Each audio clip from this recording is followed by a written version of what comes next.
नमस्कार, स्वदेश न्यूज की खास पेशकश रणभूमि 2023 में आपका स्वागत है। मैं हूं आपके साथ संचिता जायसवाल। 2023 विधानसभा चुनाव के पहले सियासी नब्ज को टटोलने हम पहुंच रहे हैं गोविंदपुरा विधानसभा। चलिए सीधे लिए चलते हैं आपको गोविंदपुरा विधानसभा, जहां से सीधे हमारे साथ जुड़ रहे हमारे सहयोगी भागीरथ साहू, जो हमें बताएंगे गोविंदपुरा विधानसभा का सियासी मिजाज। भागीरथ जी, ओवर टू यू। धन्यवाद संचिता। नमस्कार, स्वदेश न्यूज की खास पेशकश रणभूमि में आप सभी का स्वागत है। मैं हूं आपके साथ भागीरथ साहू। इस वक्त हम हैं भोपाल जिले के विधानसभा क्षेत्र गोविंदपुरा में। जी हाँ, ये विधानसभा क्षेत्र गोविंदपुरा बीजेपी का गढ़ माना जाता रहा है, क्योंकि पिछले 9 बार से लगातार यहां पर बीजेपी का विधायक ही जीत रहा है। 8 बार लगातार यहां से बाबूलाल गौर जीते हैं, जो कि मुख्यमंत्री भी रहे हैं, और 9वीं बार यहां पर बीजेपी की तरफ से कृष्णा गौर, जो कि अभी वर्तमान विधायक है, वो यहां पर बीजेपी से विधायक है। कृष्णा गौर यहां से भोपाल से महापौर भी रह चुकी हैं और मध्य प्रदेश राज्य पर्यटन निगम की अध्यक्ष भी रह चुकी हैं। ये बीजेपी का गढ़ है, लेकिन लगातार यहां से कांग्रेस कोशिश करती रहती है कि कभी ना कभी तो यहां पर बदलाव होगा, और इस बार भी कांग्रेस उम्मीद जता रही कि यहां पर बदलाव होगा। जब विधानसभा का चुनाव होगा तो यहां से कांग्रेस के उम्मीदवार जीतकर आएंगे, लेकिन समीकरण बड़ा यहां पर मजबूत है बीजेपी का, क्योंकि पिछली बार जो यहां पर विधानसभा चुनाव हुए तो उसमें 40,000 की बढ़त थी बीजेपी के पास है। चलिए हम चर्चा शुरू करेंगे कि यहां पर जो विधायक ने दावे किए थे वो दावे यहां पर कितने सफल साबित हुए और इस बार क्या है चुनावी समीकरण। लेकिन चर्चा शुरू करें उसके पहले देख लेते हैं गोविंदपुरा विधानसभा की पृष्ठभूमि।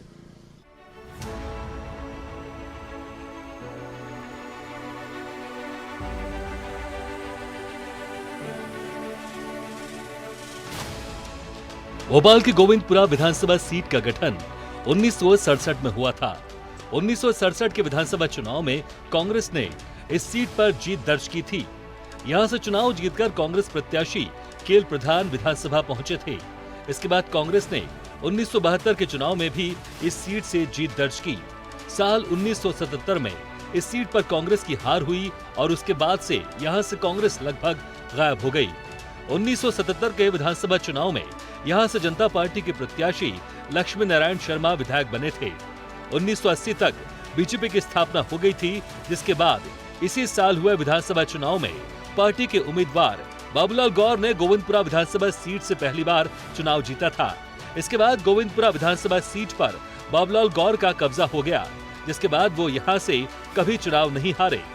गौर लगातार यहां से विधायक के रूप में 1980, 1985, 1990, 1993, 1998, 2003, 2008 और 2013 का चुनाव जीते।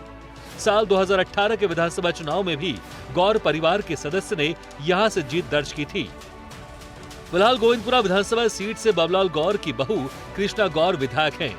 बाबूलाल गौर की बहू और बीजेपी प्रत्याशी कृष्णा गौर ने 2018 के विधानसभा चुनाव में कांग्रेस प्रत्याशी गिरीश शर्मा को करीब 40,000 वोटों से हराया था।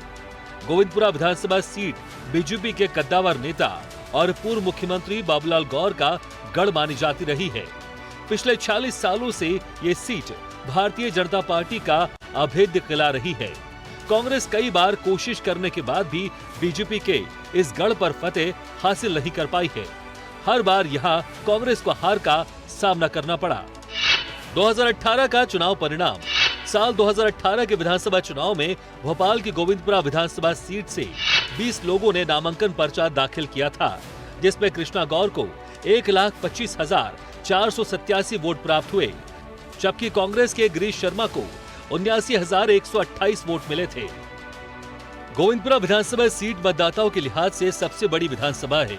यहाँ मतदाताओं की संख्या 3,77,844 है। पुरुष मतदाता 1,97,438 हैं।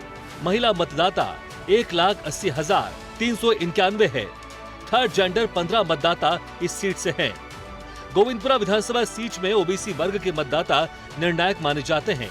इस सीट पर सामान्य और ओबीसी मतदाताओं की संख्या 3/4 यानी करीब 78% है। इसके अलावा करीब 15% अनुसूचित जाति वर्ग के मतदाता हैं और बाकी अन्य हैं। कृष्णा गौर भोपाल से विधायक चुनी जाने वाली पहली महिला हैं।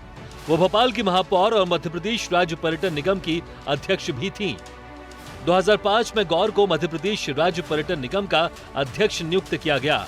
2018 में गौर ने मध्य प्रदेश विधानसभा चुनाव में गोविंदपुरा सीट से अपने ससुर बाबूलाल गौर की जगह ली, जिसे उन्होंने भारतीय राष्ट्रीय कांग्रेस के उम्मीदवार गिरीश शर्मा को 40,359 वोटों के अंतर से हराकर जीता था। गौर का विवाह दिग्गज राजनेता बाबूलाल गौर के बेटे पुरुषोत्तम गौर से हुआ था। इस चुनाव में कृष्णा गौर की दावेदारी भाजपा की तरफ से सबसे मजबूत है। गोविंदपुरा विधानसभा क्षेत्र में सड़कों की समस्या बनी हुई है। इंडस्ट्रियल एरिया होने के बावजूद यहाँ पर रोजगार की बड़ी समस्या बनी हुई है। सौंदर्यीकरण के नाम पर क्षेत्र में विकास तो किया गया, लेकिन मेंटेनेंस का ध्यान नहीं रखा जाता है। इन्हीं सब मुद्दों को लेकर कांग्रेस भाजपा पर हमलावर है। गोविंदपुरा सीट पर बीजेपी की मजबूत पकड़। गोविंदपुरा पर 46 साल से बीजेपी का कब्जा। गोविंदपुरा विधानसभा सीट 1967 में बनी। 1977 से सीट पर कांग्रेस की हार। पिछले 9 चुनावों में गौर परिवार ही जीता। लगातार 40 साल बाबूलाल गौर विधायक रहे। नवरत्न कंपनी BHEL इसी विधानसभा में है। मतदाताओं की संख्या 3,77,844 है। उत्तर भारतीयों की बड़ी संख्या है गोविंदपुरा में।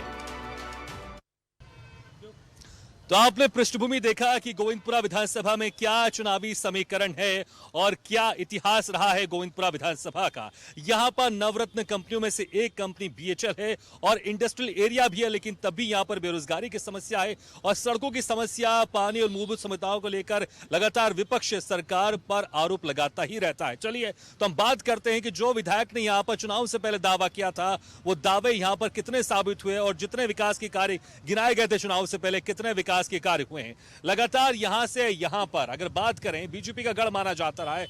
9 बार से लगातार यहां पर बीजेपी के विधायक चुनकर आ रहे हैं और आप लोग हर बार दावा करते हैं कि इस बार कांग्रेस का विधायक बनेगा। इस बार क्या दावा आप लोग का? और विकास की अगर बात करें, क्योंकि विकास कहीं ना कहीं शायद जनता को लगता है हो रहा है, इसलिए बार बार बीजेपी का विधायक यहां से चुनकर आ रहा है।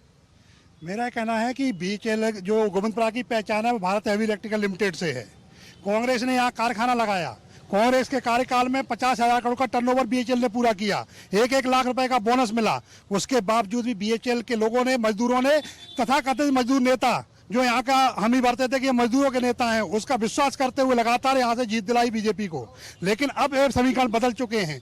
जैसा क्यों बदल चुके हैं? क्योंकि यहाँ आप देखेंगे जम्बूरी मैदान में पेड़ लगाए जाते हैं और माननीय मुख्यमंत्री पूरे प्रदेश में पेड़ कट रहे हैं, जंगल साफ हो रहे हैं और यहाँ पेड़ लगाने की नौटंकी की जाती है। यहाँ पर जो ताम झाम करके प्रोग्राम जम्बूरी मैदान में किए जाते हैं, तामझाम जम्बूरी मैदान में किए जा रहे हैं, इसके लिए यहाँ NTPC का जॉइंट वेंचर लगना था, लेकिन प्रदेश सरकार ने यहाँ जमीन नहीं दी। अगर NTPC का प्लांट यहाँ लगता तो पूरा क्षेत्र चमन हो जाता, लेकिन इसके लालच में, जमीन के लालच में यहाँ पर प्लांट नहीं लगने दिया। और आज यहाँ पर जो कार्यक्रम होते हैं करोड़ों रुपए के, ये जनता देखती है। जब रोड की बारी आती है, आप एक ये समझना होगा गोविंदपुरा को, गोविंदपुरा का आधा क्षेत्र BHEL के अंदर आता है, जहां पर प्रशासन कोई कार्य नहीं करता है। आधी कॉलोनियां जो बचती है उसमें से 90% कॉलोनियां स्वयं के पैसे इकट्ठा करती हैं, अपनी सोसाइटियां बनाती हैं और काम करती हैं। यहाँ की विधायिका और यहाँ की सरकार का सिर्फ एक काम था, रोडें बनाना। जम्बूरी मैदान की पीछे सेंट जेवियर की रोड वहीं कंप्लीट नहीं हुई है, वहीं पड़ी हुई है। बाकी DRM की रोड वहीं पड़ी हुई है। ये वाली रोड बनी नहीं है। एक भी रोड, एक भी अस्पताल 50 साल के कार्यकाल में नहीं हुआ है। 50 साल के कार्यकाल में एक भी यहाँ पर काम नहीं हुआ। खास जो मूलभूत सुविधाएं होती हैं, अगर बिजली की बात कर लें, पानी की बात कर लें, सड़कों की बात कर लें, यहाँ पर आरोप लगा रहे हैं विपक्षी पार्टी के नेता कि यहाँ पर एक भी काम नहीं हुआ है पिछले 50 सालों से। 2003 तक कांग्रेस की सरकार थी। 2003 में सरकार हमारी बनी। ये पगडंडी थी, ये रोड आप जो देख रहे हैं, पगडंडी से आते थे और आज देखिए महानगर का रूप ले रहा है। जैसे बैरागढ़ है, कोलार है, ऐसे ही अवधपुरी क्षेत्र का नाम रोशन हुआ। अवधपुरी का नाम भी भोपाल में लिया जाता है। रोडों की बात करो तो जाल बिछे हुए रोडों के, हर कॉलोनी में रोड बने। जो महाराज बोल रहे हैं उनकी कॉलोनी में ही रोड बने, पार्क बना, शेड बना। सुन लो, अभी एक रोड बना, पहुंच मार्ग बना है, हर काम हुए हैं। मास्टर प्लान का रोड देखिए BDA रोड पे, ये भी चल रहा काम। खजूरी कला का रोड काम चल रहा है, अभी जाके आप देख सकते हैं। कौन सा काम? रोड क्या बात कही आपने? वो कह रहे हैं कि यहाँ पे जो रोड थी पहले पगडंडी थी, अब यहाँ पर बड़ी अच्छी जबरदस्त आने जाने के लिए सड़क बन गई और आप कह रहे हैं कि सड़कें यहाँ पर बनी ही नहीं है। ये माननीय नागर साहब जो है ना, ये खुद पार्षद रहे हैं इनके 5 साल का हाल बेहाल हो गया। इनको पार्टी ने टिकट नहीं दिया, दूसरे को टिकट दिया। मैंने ये रोड को, मेरा गांव है पीछे अमझरा मेरा गांव है, ये रास्ते को 9 किलोमीटर को मैंने खुद नापा है। यदि ये बोल रहे हैं 2003 में कांग्रेस की सरकार थी, आप तो 50 साल से यहाँ पे स्थापित हैं, तो पगडंडी कैसे रही यहाँ पे? आपके द्वारा बनाई गई पगडंडी रही है। आपने मास्टर प्लान के पूरे रोड खत्म कर दिए हैं। बेरोजगारी बेइंतहा है। बीएचईएल का कारखाना बंद होने की कगार पे है। किसी भी प्रकार का यहाँ पे कोई भी ना तो उद्योग लाया जा रहा है, ना हॉस्पिटल है, ना कॉलेज है। आप महानगर की बात इसको उपमा दे रहे हैं, तो महानगर की आप इसमें काम बतला दें। महानगर की क्या उपलब्धि है आपकी? आपके विधायक यहाँ पे रहे, आपके मुख्यमंत्री यहाँ पे रहे। यदि मुख्यमंत्री के क्षेत्र में आप बोल रहे हैं ये पगडंडी थी, तो आपके द्वारा बनाई गई पगडंडी है, बीजेपी के द्वारा पगडंडी बनाई गई है। बीजेपी के शासनकाल में इतने बलात्कार हो रहे हैं, आदिवासियों पे मूता जा रहा है, पूरे मध्य प्रदेश में हाहाकार मचा है। 1-2 जख्मों की बात नहीं है, पूरा शरीर। आपने बात की कि यहाँ पर बीएचईएल है, लेकिन वो बंद होने के कगार पर है। गोविंदपुरा कहीं ना कहीं इंडस्ट्रियल एरिया के नाम से भी पहचाना जाता है, तो यहाँ पर कहीं ना कहीं अगर आप रोजगार की स्थिति देख रहे हैं, क्योंकि बहुत सारे स्मॉल स्केल इंडस्ट्रीज हैं यहाँ पर, बीएचईएल नवरत्न कंपनियों में से एक कंपनी है, रोजगार की कैसी स्थिति है यहाँ पर? देखिए, गोविंदपुरा में पूरे रोजगार के हैं। जैसे बीएचईएल से लगे हुए गोविंदपुरा विधानसभा में गोविंदपुरा की फैक्ट्रियां हैं, कंपनियां हैं। उसके साथ साथ हमारे गौर साहब के और आदरणीय कृष्णा गौर जी के अथक प्रयासों से अभी कौशल विकास योजना के तहत संत शिरोमणि कौशल विकास पार्क का लगभग 1000 करोड़ की निर्माण हुआ है। बहुत जल्दी हो जाएगा और लगभग 6000 बच्चों को उसमें ट्रेनिंग मिलेगी कौशल विकास योजना के तहत, और 6000 लोग उस के माध्यम से रोजगार को प्राप्त करेंगे। लेकिन यहाँ पर खासकर विधायक ने रोजगार को लेकर क्या काम करवाया? देखिए, मुझे लगता है कि रोजगार को लेके ट्रेनिंग दिलाया बच्चों को। आईटीआई है हमारे गोविंदपुरा विधानसभा में, आईटीआई है, और बहुत सारे विभिन्न योजनाएं हैं जो चला रही हैं विधायक जी, उनके द्वारा रोजगार तो मिल ही रहे हैं। ठीक है, मेरे साथी अभी बोल रहे थे कि हॉस्पिटल नहीं खुला, एम्स हॉस्पिटल खुला है पूरे मध्य प्रदेश का। कम से कम हजारों बच्चे नौकरी पर लगे हुए हैं, आज पेट पाल रहे हैं अपने। 2003 पर इसका उद्घाटन हुआ था। हम इस क्षेत्र की बात कर रहे हैं यहाँ पर, ठीक है। 2003 पर यहाँ पर उद्घाटन हुआ था एम्स हॉस्पिटल का। उसके बाद उसमें यहाँ के विधायक का क्या योगदान है, ये बताइए। ये एम्स सोचिए, सागर चला गया था, ये गौर साहब ने यहाँ लेके आए हैं। सागर चला गया था, पूछ लीजिए आप। ठीक है, ये कह रहे हैं एम्स पहले सागर चला गया था, और यहाँ पर जो बाबूलाल गौर साहब रहे, जो 8 बार के लगातार यहाँ से विधायक रहे, मुख्यमंत्री भी रहे, उनके प्रयासों से यहाँ पर एम्स आए इस विधानसभा क्षेत्र में। देखिए, देखा जाए तो वर्तमान में पार्षद से लेकर प्रधानमंत्री तक भाजपा के लोग काबिज हैं, और उसके बाद भी ये कुछ भी कहें, किसने पैसा दिया था इस एम्स को बनाने के लिए? सड़कों की आप बात करते हैं, रोजगार की आप बात करते हैं, कौन सी नई फैक्ट्री है जो इस अक्सर बीजेपी के नेता यह आरोप लगाते हैं कि कांग्रेस की सरकार थी, इसलिए 2003 से उद्घाटन होने के बाद भी 2014 तक इसका कार्य धीमी गति से चलता रहा। धीमी गति से कहां? इसको फंडिंग किसने की? केंद्र सरकार ने की, जब कांग्रेस की सरकार थी। मेरा कहना यही आरोप लगाते हैं कि आपने क्या अड़ंगा लगाया था, 2003 में उद्घाटन हुआ, लेकिन 2014 तक इसका काम धीमी गति से चलता रहा। वो राज्य सरकार की समस्या, केंद्र पैसा दे सकता था। राज्य सरकार की धीमी गति उनके ठेकों, जमीन अलॉटमेंट और सारी चीजों की वजह से है। बाकी मैं एक सवाल ये भी करना चाहता हूँ कि ऐसी कौन सी नई फैक्ट्री है? गोविंदपुरा इंडस्ट्रियल एरिया है, बीएचईएल इंडस्ट्री, रोजगार की इन्होंने बात की कि अथक प्रयासों से रोजगार मिल रहा है। पिछले 45-50 वर्षों से यहाँ भाजपा के विधायक हैं, नेता प्रतिपक्ष रहे हैं, मुख्यमंत्री रहे, कौन सी नई फैक्ट्री यहाँ पे उनने लगाई है और कौन से रोजगार के यहाँ आयाम खड़े किए हैं, उसके बारे में विस्तृत फैक्ट्री पर बात करना चाहेंगे। यहाँ पर कह रहे हैं कि ऐसी कौन सी नई फैक्ट्री लगाई है कि जब से, क्योंकि यहाँ पर पिछले लगातार 9 बार से यहाँ पर विधायक बीजेपी के हैं। अगर देखें, इसके पहले जनता पार्टी के विधायक थे, अगर उसको भी हम बीजेपी में शामिल कर लें तो लगातार 10 बार से यहाँ पर विधायक बीजेपी से हैं। शुरुआत में सिर्फ 2 बार कांग्रेस की यहाँ पर विधायक रहे। तो ऐसी कौन सी नई फैक्ट्री है जो पिछले 40-50 साल के बीच में लगी है? देखिए, मैं आपको बता दूं कि 2003 से जो है यहाँ 2003 तक कांग्रेस की गवर्नमेंट थी। बीएचईएल जो अपने आप में खुद एक इतनी बड़ी फैक्ट्री है जिसमें हमारी विधायिका महोदय का पूरा सहयोग रहता है, और गोविंदपुरा इंडस्ट्रियल एरिया में आईटीआई स्थापित है यहाँ पर, और आईटीआई में उनका जो प्रयास, उनके प्रयास से जिन किसी को अप्रेंडिक्स करना है, उनके जो भी अपनी तरफ से सहयोग कर सकती हैं वो पूरा सहयोग करती हैं। और वर्तमान में जो फैक्ट्री है उसी में जिन बच्चों को, बेरोजगार बच्चों के लिए पूरा रोजगार दिलाने के पूरी प्रयास करती हैं। और इनकी एक बात का मैं एक जवाब ये भी देना चाहता हूँ, ये जो बात कर रहे हैं कि यहाँ पर हॉस्पिटल की व्यवस्था नहीं है, तो वर्तमान में ही अभी बीडीए कॉलोनी में और यहाँ पर अपना निर्मल पैलेस में संजीवनी जो क्लिनिक होती है, संजीवनी क्लिनिक की जो है व्यवस्था की गई है, जहाँ पर मतलब पूरा बच्चों का मतलब पूरे यहाँ के जो रहवासी हैं उनका बहुत उनको। ठीक है, संजीवनी क्लिनिक की बात करें, आप कुछ कहते हैं कि संजीवनी क्लिनिक। मैं ये कहना चाहता हूँ, जो बेरोजगार की बात करते हैं, 2006 से 12 तक बीएचईएल में 3000 आर्टिजनों की भर्ती हुई है और 2012 के 12 से लेकर 23 तक 11 साल हो गए सिंगल भर्ती हुई हो बीएचईएल में। तो मुझे बताएं, इनसे पूछो कौन सी भर्ती हुई है सिंगल में। भाई साहब खुद बीएचईएल में एम्प्लॉय रहे हैं, 12 के बाद 23 तक 10-11 साल में एक भी भर्ती हुई है क्या? ठीक है, यहाँ पर कह रहे हैं कि बीएचईएल को लेकर जितने यहाँ पर पहले कर्मचारी काम करते थे, मजदूर काम करते थे, अब उसमें लगातार उसमें कमी आती जा रही है और इसलिए अगर देखें बहुत सारा जो बीएचईएल क्षेत्र है जहाँ पर घर है वो खाली पड़े हुए हैं। उसके कारण है, पहले बीएचईएल एकमात्र पूरे विश्व में सबसे बड़ी कंपनी थी जो बड़ी बड़ी मोटरें और ये बनाती थी ट्रांसफार्मर। अब कंपटीशन में कई कंपनियां आ गई हैं, कंपटीशन में अभी कंपनियां आई हैं। पहले हम एक का माल 2 लाख में बेचते थे, 1 रुपए का माल। अब वो कंपटीशन हो गया तो ऑर्डर नहीं मिलते हैं, तो इसलिए वर्करों की कमी हो रही है। ये कारण और कुछ कारण नहीं। ठीक है, अगर ऑर्डर नहीं मिल रहे तो कहीं ना कहीं मैनेजमेंट का, सरकार की कुछ कमजोरी दिखाई दे रही है। अब जो टेंडर निकलते हैं, सरकारी टेंडर निकलते हैं, टेंडर में जो आएगा उसको मिलेगा ना भाई।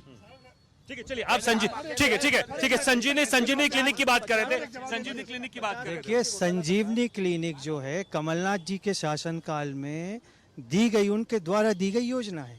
इसका श्रेय लेने की आवश्यकता नहीं है, क्योंकि ये योजना जो है, आप कह रहे हैं ये जो योजना है ये कांग्रेस की थी, बीजेपी के नेता इसका श्रेय ले रहे हैं। कमलनाथ जी के द्वारा ये संजीवनी क्लिनिक हर वार्ड में खोलने का प्रस्ताव दिया गया था और फंड भी दिया गया था, उसी के कारण खोले हैं संजीवनी। आप कह रहे हैं संजीवनी क्लिनिक को श्रेय आप अपना बता रहे हैं, लेकिन कांग्रेस के नेता कह रहे हैं, कांग्रेस के कार्यकर्ता कह रहे हैं ये तो कमलनाथ जी द्वारा खोलने का प्लान था। 15 महीने कांग्रेस की सरकार रही, उनमें एक भी कोई वार्ड बता दे जहाँ पे संजीवनी क्लिनिक खोला गया हो।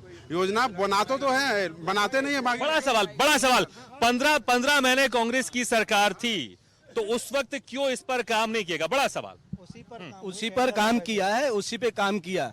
इसके बाद इन लोगों ने सरकार कितने संजीवनी क्लिनिक खुले 15 महीने? ये तो काउंटिंग नहीं है, लेकिन कानून है जो उन्हीं ने बनाया, कमलनाथ जी ने। यहाँ पर कितने खुले? विधानसभा क्षेत्र के लिए ये वो नहीं थी, ये पूरे मध्य प्रदेश के लिए थी। ये बनाते हैं मध्य प्रदेश की थी तो गोविंदपुरा विधानसभा क्षेत्र भी तो मध्य प्रदेश में आता है ना, यहाँ पर खुली कि नहीं खुली? एक ये बनाते हैं पटवारी, जिसको राजधानी का एड्रेस पता नहीं होता कौन सी राजधानी है। ये बनाते हैं व्यापक घोटाला, ये बनाते दुनिया भर की सारी चीजें ये करते हैं और श्रेय खुद लेना चाहते हैं। आप ठीक है, आप आरोप लगा रहे हैं संजीवनी क्लिनिक को लेकर, लेकिन मुझे आप ये बताइए, यहाँ से विधायक लगातार बीजेपी का रहा है तो यहाँ पर उनके द्वारा क्या कोई क्लिनिक खोला गया है? सरकार रही कांग्रेस की, एक भी क्लिनिक अगर बोल रहे हैं काउंटिंग करना पड़ेगी, एक भी क्लिनिक हो उनका कांग्रेस की। लेकिन 2003 से तो बीजेपी की सरकार थी ना, पिछले 10 बार से यहाँ पर विधायक बीजेपी के रहे, कोई उनके द्वारा क्लिनिक खुलवाया गया? हाँ, हॉस्पिटल है ना, हॉस्पिटल भी है ना, क्लिनिक भी है, हॉस्पिटल भी है। सरकारी हॉस्पिटल अपना ये क्या बोलते हैं, ट्रांसपोर्ट नगर हदाईगढ़ा पे सुबस्तर वाला बेड बन रहा है, वो कंप्लीट होने वाला है। वो हॉस्पिटल भी है आनंद नगर में, सरकारी हॉस्पिटल, वो भी माननीय गौर साहब ने बनवाया है। सुबस्तर वाला बेड अभी नया बन रहा है, उसका भी उद्घाटन हो चुका है। ठीक है, आप क्या बोलेंगे? यहाँ पर हॉस्पिटल स्वास्थ्य को लेकर क्या यहाँ पर व्यवस्था है? 100 बेड का हॉस्पिटल कोप्ता ट्रांसपोर्ट नगर में खुलने जा रहा है। वो एक महीने के अंदर बन के तैयार ही है, उसका उद्घाटन होने वाला है। और ये कह रहे हैं कि क्लिनिक का कमलनाथ जी के सरकार में मतलब वो हुआ था, तो इनकी इच्छा शक्ति नहीं थी। उन्हें 1.25 साल रखी सरकार, 1.5 साल तो 20 अरे इच्छा शक्ति थी भारतीय जनता पार्टी की। 20 साल की सरकार आपकी बना के चली गई, 15 महीने में हम नहीं बना पाए। आपने 20 साल में कितने बना दिए? आपने 20 साल में कितने बना दिए, आप बताइए ना। 15 महीने का जवाब मांगने से पहले आप सोचो कि आपने 20 महीने में क्या किया है। 20 साल हो गए। देखिए, सवाल तो दोनों सरकारों से होंगे कि आपने 1.5 साल में क्या किया। मैं उनसे भी सवाल कर रहा हूँ, मैं उनसे भी सवाल कर रहा हूँ कि उन्होंने क्या किया। हाँ, लेकिन मुझे अगर 1.5 साल सरकार है तो कोई काम नहीं करेगी, वो करेगी ना। मैं मांगूंगा उनसे भी मांग रहा हूँ। 70 साल का जवाब मांगते हैं हमसे, 70 साल का जवाब मांगते हैं, 20 साल का नहीं दे सकते। यहाँ पर विधानसभा क्षेत्र में कांग्रेस की तरफ से यहाँ पर क्या क्या काम हुआ? अरे आप तो ये बताइए, 70 साल का जवाब मांगते हैं हमसे, 20 साल का जवाब देना है हमको। 70 साल के जवाब से पहले 20 साल जो विधायक यहाँ पर कृष्णा गौर, वो पहली यहाँ से विधायक रही भोपाल से। चुनाव से पहले जो उन्होंने आप यहाँ पर वादे किए थे जनता से, क्या वो वादे पूरे किए हैं विधायक ने? नहीं, मेरा तो आप एक परिस्थिति में ये कहना चाहूंगा कि सबसे पहले तो उन्होंने पूरा पैसा जो है रोजगार में जो पहले सैलरी देनी रहती थी, रोजगार तो उन्होंने खत्म किया। ठीक है, रोजगार की जगह आपने देखा होगा कि पेट्रोल का दाम हाई करने के बाद 50 पैसा, 1 रुपया, 2 रुपया कम करते हैं, मगर आपका सारा सिस्टम तो गड़बड़ा दिया। रोजगार में तनख्वाही नहीं बांटना। आप देखिए ये जम्मूरी मैदान में लाखों रुपए पानी के से बाहर हैं, और यही अगर व्यक्ति गरीब के करोड़ों रुपया का पैसा पानी में जा रहा है। आप कह रहे हैं यहाँ पर जो राजनीतिक रैलियां होती है उसमें पैसा बहाया जा रहा है, करोड़ों रुपया का। तो वो तो आपकी पार्टी भी कहती है। वो आपका मेरे यही कहना है कि जो जनता का टैक्स लिया जा रहा है, जीएसटी ले रहा है, और आप संपत्ति कर बढ़ाते जा रहे हो, उस पैसे को आप पैसे तो संपत्ति कर यहाँ पर बढ़ता जा रहा है, संपत्ति कर बढ़ता जा रहा है, लेकिन रोजगार की व्यवस्था जैसे मिलनी चाहिए आमदनी नहीं बढ़ रही, ये आरोप लगा रहे हैं। भाई साहब देखिए कि संपत्ति कर, अगर इनका आरोप है संपत्ति कर बढ़ता जा रहा है तो विकास भी तो बढ़ता जा रहा है। आप देखिए ना, ये अभी इनने कहा था 20 साल का हिसाब, 20 साल तो पिछले आप यहाँ विधायक जी की तरफ से जो वादे किए गए थे चुनाव से पहले, उनमें से 2-3 ऐसे कौन से अहम वादे जो पूरे हो गए? भाई साहब देखिए, विधायक जी से एक वादा किया, विधायक जी ने वादे किए थे कि तरक्की, जहां आप खड़े यहाँ पहले कीचड़ हुआ करती थी, आज यहाँ देखिए तरक्की है, रोड चौड़ीकरण हो रहा है, हर जगह रोड चौड़ीकरण हो रहा है, खजूरीकरण 80 फीट हो रहा है। इस रोड का सौंदर्यीकरण देखिए, ये सौंदर्यीकरण हुआ है। आप उधर बाग मुगाली जाइए, हर तरफ सौंदर्य, हर तरफ रोड बन रहे हैं और हर तरफ विकास की गंगा बह रही है। सड़कों को लेकर अक्सर कहा जा रहा है कि सड़कों को लेकर यहाँ पर अच्छी व्यवस्था है और सड़कें लगातार बनती जा रही हैं। सड़क को लेकर कैसी व्यवस्था है यहाँ पर? सड़कों की लेके कोई व्यवस्था नहीं, सड़कें पूरी ध्वस्त हो गई हैं। झांझ से लेके खजूरी से लेके पीरिया तक देखोगे आप, जो रोड पूरा खत्म हो चुका है। और जहाँ पे लाइटें, जो रात में दिक्कत आती है लोगों को, जहाँ पे बहुत दिक्कत आती है निकलने में, इतने गड्ढे हो रहे हैं कि गाड़ी भी नहीं निकाल सकते यहाँ से। लाइट की क्या प्रॉब्लम आती है? लाइट जलती नहीं है, स्ट्रीट में लाइट लगाई हुई है। सड़क में कह रहे हैं, जिस तरह से आप लोग दावा कर रहे हैं सड़कें तो बना दी गई, लेकिन वो कह रहे हैं कि अंधेरा बड़ा रहता है, लाइट की समस्या रहती है। सर सबसे बड़ी दिक्कत यहाँ पर ये है, कांग्रेस वालों से बोलना चाहता हूँ, युवा बेरोजगार भत्ता देने के लिए बोला था मगर नहीं दिया। अगर इतने ये होते, अगर किसानों को अगर कर्ज माफ करते तो सिंधिया जी पार्टी छोड़ के नहीं जाते, इनकी ये गद्दार लोग हैं। अगर इतना अगर होता कांग्रेस में तो करते। चलिए मुझे ठीक है। तो सत्ता पक्ष और विपक्ष की तरफ से लगातार यहाँ पर दावे किए जा रहे हैं। सत्ता पक्ष कह रहे हैं कि यहाँ पर लगातार विकास किया जा रहा है, विधायक की तरफ से लगातार विकास किया जा रहा है, लेकिन जो विपक्ष के नेता है, विपक्ष के कार्यकर्ता, वो कह रहे हैं विकास बिल्कुल नहीं हुआ है, बल्कि महंगाई बढ़ती जा रही है, इसके कारण यहाँ पे लगातार समस्याएं बढ़ती जा रही हैं। तो इसी के साथ हमारी इस खास पेशकश रणभूमि में फिलहाल इतना ही। अगले बार हम फिर किसी विधानसभा क्षेत्र में जाएंगे, जानेंगे वहां पर पक्ष और विपक्ष के नेताओं की बातचीत और करेंगे जनता से भी हम बातचीत की आखिर क्या होगा, चुनावी माहौल और क्या होंगे चुनावी समीकरण। इसी के साथ हमारे इस खास पेशकश में फिलहाल इतना, लेकिन खबरों लगातार जारी। आप देखते रहिए स्वदेश न्यूज़, सबसे पहले पेश। ऐसे ही वीडियो के लिए लाइक करें, शेयर करें, फॉलो करें और YouTube पर जाकर सब्सक्राइब करें और बेल आइकन को दबाना ना भूलें। और ताजा तरीन अपडेट के लिए स्वदेशलाइव.com पर जरूर जाएं।